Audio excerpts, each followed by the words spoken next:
हमसे कहे पियवा हटे जइबे अवरू बाजारे जइबे तोहरे नैहरे जइबे लइकन के ननियौरे जइबे अपनी ससुरारी जइबे हो।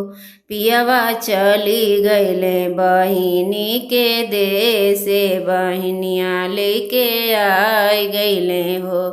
पियवा चली गइले बहिनी के देशे बहिनिया लेके आई गइले हो। ननदी के आवत सुनी हमारो बुखार चढ़े ऊपरा से जाड़ी आवे हो।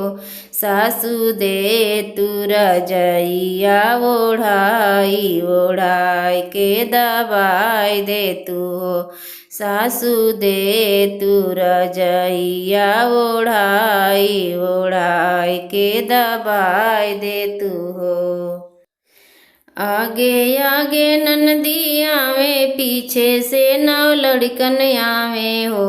बहनी ओकरे पीछे आवे कुल बोरानु त घर मोर उजाड़ दिहे हो। बहनी ओकरे पीछे आवे कुल बोरानु त घर मोर उजाड़ दिहे हो। 12 रोटी ननदी खाए 9 रोटी लड़कन खाए हो।